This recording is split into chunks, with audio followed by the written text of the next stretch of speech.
आज हम बात करेंगे एक ऐसे खिलाड़ी की जिसका नाम तो कुछ और है, लेकिन उसको ज्यादातर जो खेल प्रेमी है, फैंस हैं, उनके निकनेम से बुलाते हैं, द हिटमैन।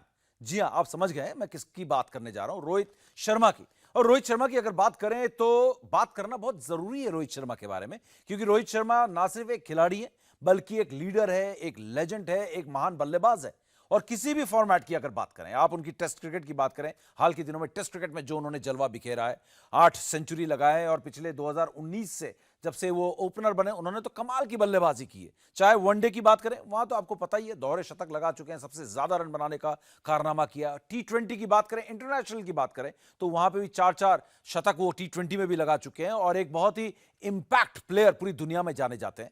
और बड़े बड़े खिलाड़ियों से पूछा जाता है, जबकि आपका सबसे पसंदीदा ओपनिंग पार्टनर कौन होगा, बड़े बड़े दिग्गजों से पूछा जाता है। जॉस बटलर से पूछा गया तो उन्होंने कहा, अगर मुझे एक मेरा साथी ओपनर चुनना हो, मेरा ड्रीम पार्टनर कौन हो, तो वो हिटमैन होगा। लेकिन ये हिटमैन क्या वाकई में जॉस बटलर के साथ जिस फॉर्म में है, क्या वो ओपनिंग कर पाएगा? क्या ये हिटमैन अब अपनी टीम को जिता पाएगा?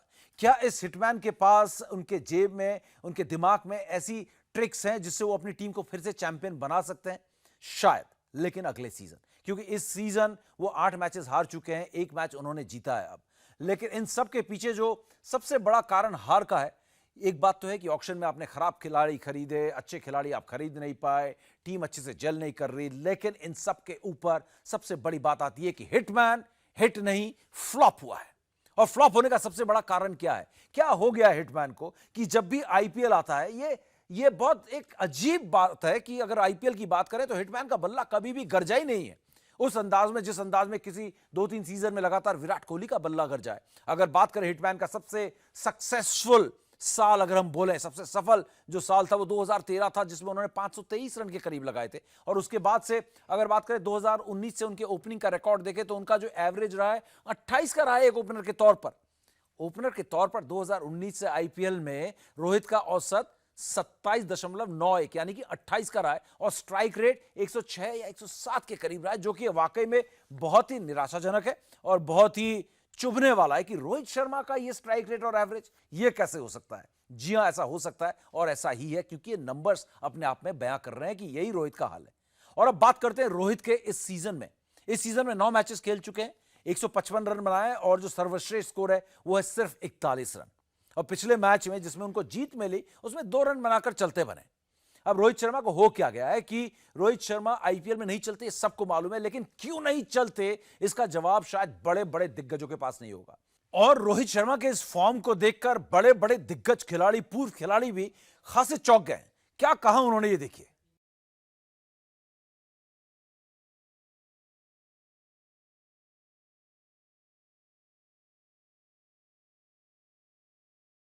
शायद वो कंप्लेसेंट हो जाते हैं, यानी कि थोड़ा ढीला रवैया होता है। क्या वो आईपीएल को ये समझते हैं कि यहां पे तो मैं मार ही लूंगा, इंटरनेशनल क्रिकेट में मार लेता हूं?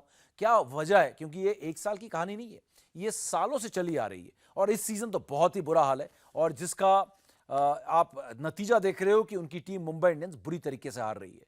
अब अगर मैं बात करूं रोहित शर्मा के सबसे जो उनका पसंदीदा शॉट है, जो कलाइयों का इस्तेमाल करते हैं, जो पुल मारते हैं, बैकफुट में आके पुल मारते हैं, बैकफुट में आके कट मारते हैं, वो सारी की सारी चीजें गायब है उनकी। वो सारी उनकी कमजोरी हो गई। जिस कलाई का सहारा लेकर, जिस कलाई का इस्तेमाल करके वो दुनिया के तमाम बड़े बड़े गेंदबाजों को पेविलियन में और स्टेडियम में उनकी गेंदें पहुंचा दिया करते थे, आज उसमें वो कैच हो जा रहे हैं, आज उनमें वो चौका भी नहीं लगा पा रहे।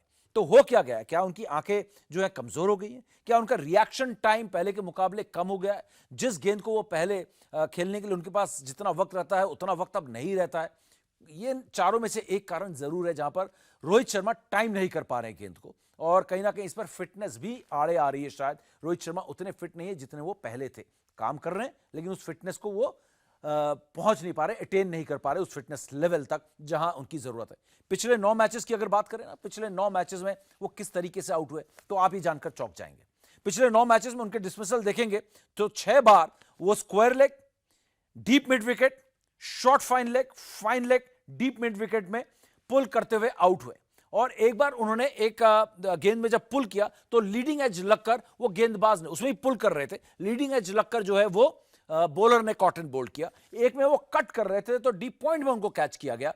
तो और 2 बार वो आउट हुए हैं, एक बार वो आउट हुए हैं विकेट के पीछे विकेट कीपर ने उनको कॉट बिहाइंड किया है।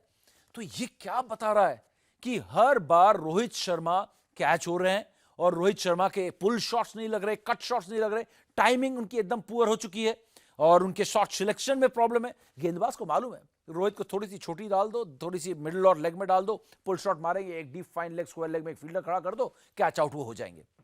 तो रोहित शर्मा को पकड़ना अगर इतना आसान हो गया है तो ये टीम इंडिया के लिए बहुत चिंता का विषय है। टीम इंडिया को सोचना होगा, रोहित शर्मा को सोचना होगा कि इसका इलाज क्या है। क्या रोहित शर्मा को इस समय अपने पुल शॉट्स बंद कर देने चाहिए? क्या उनको वी में खेलने की कोशिश करनी चाहिए? क्या उनको स्ट्रेट खेलने की कोशिश करनी चाहिए जैसा कि सचिन तेंदुलकर ने किया था? सचिन ने आउटसाइड द ऑफ स्टंप की जो गेंदें थी वो छुई नहीं, पूरे लेग साइड में, आपको याद होगा सिडनी में दोहरा शतक लगाया। और कई बड़े बड़े दिग्गज ये कहते हैं कि किसी के करियर में, सचिन के करियर में वो अगर सबसे बड़ा कोई शतक मानते, वो दोहरा शतक मानते हैं क्योंकि उन्होंने अपना विल पावर दिखाया है। तो रोहित शर्मा को भी अब वक्त है कि अपना विल पावर दिखाएं, अपने टेक्निक में काम करें, अपनी आईसाइट पर और काम करें, गेंद को सही तरीके से वो पिक करें जो शायद वो कर नहीं रहे, जिसकी वजह से ना सिर्फ रोहित शर्मा को इसका खामियाजा उठाना पड़ रहा है बल्कि उनकी टीम मुंबई इंडियंस को भी उठाना पड़ रहा है। अब उम्मीद यही करेंगे कि रोहित शर्मा का ये फॉर्म टीम इंडिया के लिए दर्दनाक ना साबित हो जाए, टीम इंडिया को इसका खामियाजा ना उठाना पड़े। क्रिकेट धमाका प्रेजेंटेड बाय राजेश मसाले। अब आएगा खाने में असली स्वाद।